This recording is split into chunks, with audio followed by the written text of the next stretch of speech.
आपके mental health को ठीक रखने के लिए, उसे हेल्दी बनाए रखने के लिए क्या चीज़ें ज़रूरी हैं, क्या चीज़ें नॉर्मल हैं और क्या नहीं है, कौन सी चीज़ें आपके मेंटल हेल्थ के लिए टॉनिक का काम करेगी, आज इसी के बारे में बात करूँगी। Hello, my name is Preeti and welcome to my channel Jazba. Mentally अपने आप को हेल्दी रखना चाहते हैं ना, तो अपने गुस्से पर काबू करिए। गुस्सा आना नॉर्मल है, बट बहुत ज़्यादा गुस्सा आना नॉर्मल बिल्कुल नहीं है। इसे आप बिल्कुल भी हल्के में मत लीजिए। अगर आपको हर बात बात पर गुस्सा आता है, कभी कभी छोटी छोटी चीज़ों पर आप बहुत ज़्यादा रिएक्ट कर जाते हैं, और कभी तो बिना बात के ही आपको गुस्सा आ जाता है और बाद में आपको इस चीज़ का पछतावा भी होता है। आप इस चीज़ पर कंट्रोल करना चाहते हैं, आप चाहते हैं कि आपको गुस्सा कम आए, बट ये चीज़ आप कंट्रोल नहीं कर पा रहे हैं। आपको इस पर वर्क करना होगा। जैसे जैसे आपकी एज बढ़ रही है ना, उससे भी फास्ट तरीके से ये आपको अपने कंट्रोल में ले रहा है। आगे आपको बहुत बुरी कंडीशन में पहुंचा सकता है। स्ट्रेस हार्मोन्स को काफ़ी बढ़ा देता है, आपके माइंड की एक्टिविटी काफ़ी स्लो हो जाती है, आप डिप्रेशन, एंजाइटी या फिर चिड़चिड़े हो जाते हैं। डिप्रेशन के शिकार होने के चांसेस आपके ना बहुत हो जाते हैं। भूलने की बीमारी भी होने लगती है और धीरे धीरे आपका ये गुस्सा और ज़्यादा बढ़ने लग जाता है। आप बिना बात के ही लोगों से बहस करने लग जाते हैं। ईगो को सेल्फ रिस्पेक्ट समझ करके लोगों से भिड़ जाते हैं। अनजाने में ही कई बार आप लोगों की डिसरिस्पेक्ट भी कर देते हैं। बाद में आपके पास क्या आता है? पछतावा और अकेलापन। ये सारी चीज़ें हर कोई करता है, मैक्सिमम लोग करते हैं, और गलती दूसरों की बताते हैं कि उसने ऐसा किया था इसलिए मुझे ये करना पड़ा, या ये चीज़ें उसकी वजह से हुई हैं।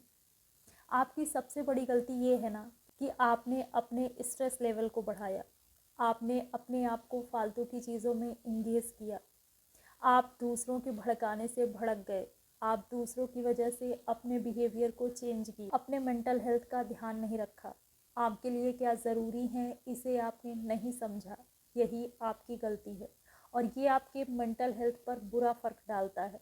ये आपको काफ़ी लंबे टाइम तक परेशान रखता है और स्ट्रेस भी देता है। आपकी प्रायोरिटी तो ये होनी चाहिए थी ना कि आप खुद को आराम और सुकून देने वाले रास्ते पे जाते, आप खुद के लिए वो चुनते। जब आप बेवजह किसी से उलझते हैं ना, या आप किसी चीज़ में अपने आप को नेगेटिव चीज़ों में लगाते हैं ना, तब भी आपका जो सेल्फ रिस्पेक्ट है वो हार्म होता है, क्योंकि तब आपको कुछ भी अपने खिलाफ सुनने को मिलता है। कोई भी ऐसी चीज़ जो आपको ठेस पहुंचा सकती है, कोई भी ऐसी चीज़ जो आपके सेल्फ रिस्पेक्ट को हार्म कर सकती है, ये चीज़ें हो सकती हैं। जो इंसान बहुत ज़्यादा गुस्सा करता है ना, या बहुत ज़्यादा नफ़रत रखता है किसी के लिए, बहुत ज़्यादा लड़ाई झगड़ों में रहता है, ऐसा इंसान भी दिमागी रूप से बीमार होता है।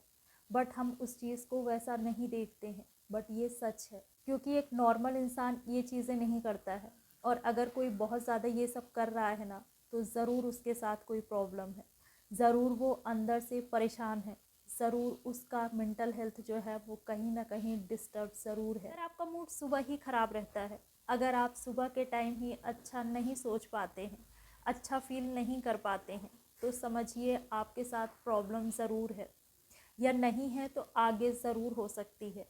आपको अपनी चीज़ों पर वर्क करना है, आपको अपनी चीज़ों पर ध्यान देना है कि क्या गड़बड़ है और क्यों ऐसा होता है। सुबह अच्छी होगी ना, तो आपका पूरा दिन अच्छा होगा। आपका पूरा दिन आपकी सुबह पर ही डिपेंड करता है। सुबह डिपेंड करती है रात में आपने सोने से पहले क्या सोचा था, सोने से पहले आपने क्या उम्मीदें लगाई थी। रात में सोने से पहले ना खुद से उम्मीदें लगाइए, खुद के लिए एक होप रखिए। अगले दिन के लिए अगर आपके पास प्लानिंग होगी, एक नई शुरुआत की प्लानिंग होगी, हर दिन के लिए आप एक्साइटेड होंगे और अच्छा सोचकर आप सोएंगे, तो मॉर्निंग में आप अच्छा ज़रूर फील करेंगे, आपके अंदर एनर्जी रहेगी। जो चीज़ें आपको नहीं मिली, जो नहीं हुआ, वो आपके लिए नहीं था, और अब आपको वो मिलेगा जो आपके लिए सही है, जो आपके लिए होना ही चाहिए था। जिस चीज़ को आप कंट्रोल नहीं कर सकते हैं अपनी लाइफ में ना, उस चीज़ की फ़िक्र करना छोड़ दीजिए। आपका हर सुबह अच्छा निकलेगा और आपके मन में एक नई उम्मीद ज़रूर होगी। खुद से उम्मीदें आप ज़रूर लगाएंगे और उसे पूरा करने के लिए एफ़र्ट भी डालेंगे। किसी के बिहेवियर से दुखी होना और उसे अपने दिल से लगाए रखना, ये तभी होता है जब आप अपने दिमाग में सारी चीज़ों को स्टोर करते जाते हैं, जब आप किसी भी चीज़ को इग्नोर नहीं करते हैं। सारी नेगेटिव चीज़ें आपके दिमाग में स्टोर होती जाती हैं। ऐसे में पॉजिटिव चीज़ें आपके मन में कहाँ से आएगा? जब आप नेगेटिव चीज़ों को अपने मन से हटाएंगे तभी तो कुछ पॉजिटिव आने की गुंजाइश होगी ना। अपने मन को थोड़ा सा खाली रखने की कोशिश करिए, जिससे कि पॉजिटिव चीज़ें आपके अंदर भर सकें। आप अकेले क्यों नहीं रह पाते हैं? क्यों आपको थोड़ी देर भी अकेला रहना पड़ता है तो आप बोर होने लगते हैं? क्यों आपको मेडिटेशन करना बोरिंग लगता है? क्योंकि आपका कनेक्शन खुद से नहीं है, क्योंकि आप बाहरी दुनिया पर बहुत ज़्यादा डिपेंडेंट हैं। आप अपने आप को बाहरी दुनिया के हिसाब से ही बदलते हैं। आपकी दुश्मनी ज़्यादा होती है, आप दूसरों की वजह से हार्म ज़्यादा होते हैं, आपको हर्ट बहुत होता है, आपके कॉम्पिटिटर ज़्यादा हैं। ये सारी चीज़ें दिमाग पर प्रेशर ही तो डालता है ना। नेगेटिव वाइब्स को अपने पास मत आने दीजिए, पॉजिटिव वाइब्स के पास आप खुद जाइए, उसे अट्रैक्ट। जो आपको पसंद नहीं करते हैं ना, या जो आपको बेकार समझते हैं, उन्हें अपनी लाइफ में जगह मत दीजिए, उनसे दूरी बनाइए। उनसे आपको नफ़रत नहीं करना है, बट आपको उनसे कोई ज़्यादा मतलब भी नहीं रखना है, क्योंकि यही ऐसे लोग हैं ना जो आपको पॉजिटिव नहीं रहने देते हैं, जो आपको डिस्टर्ब करते हैं। आपको उन्हें ज़रूरी नहीं मानना है। आपको अपने टाइम को, अपनी एनर्जी को, अपने माइंड को उनकी वजह से ख़राब नहीं करना है।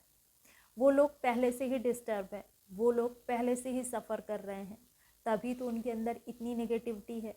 या यूँ कहूँ, जिनके अंदर नेगेटिविटी है वो कभी अच्छा फील कर ही नहीं सकते हैं, वो अपनी लाइफ में खुश रह ही नहीं सकते हैं। उनके साथ तो प्रॉब्लम पहले से ही है, फिर आप अलग से उनके लिए और क्या ही करेंगे। आपको उन्हें उनके हाल पे छोड़ देना है और अपनी लाइफ में अपने ऊपर ध्यान देना है, अपने मेंटल हेल्थ की केयर करनी। किसी को माफ़ करके आगे बढ़ना है। किसी ने कुछ भी किया हो, बट आपको उस चीज़ को और बढ़ावा नहीं देना है। भले ही आपको हर्ट हुआ है, भले ही आपको बहुत बुरा फील हुआ, भले ही आपको ऐसा लगा कि आपकी इंसल्ट हुई है, बट आपको उससे बस दूरी बना लेनी है। कोई भी नफ़रत उसके लिए नहीं पालना है, कोई भी चीज़ उसके अगेंस्ट नहीं करना है, उसके बारे में नहीं सोचना है। माफ़ करके आगे बढ़ करके ना आप खुद को ही रिलीफ देंगे, अपने आप को एक मौका देंगे कि आप खुद को खुश रखने की कोशिश कर सके, अपनी लाइफ में आगे बढ़ सकें। अलर्ट भी रहना है, आगे और चीज़ों के लिए आपको सीख भी लेनी है, बट उस चीज़ को खुद से चिपकाए नहीं रखना है। तभी आपका मेंटल हेल्थ अच्छा रहेगा, हेल्दी रहेगा, और आप अपनी लाइफ में खुशियों को और ज़्यादा फील कर पाएंगे। अगर वीडियो अच्छी लगे तो लाइक करिए और सब्सक्राइब भी करिए। मिलती हूँ अगले वीडियो में। खुद का ध्यान रखिए।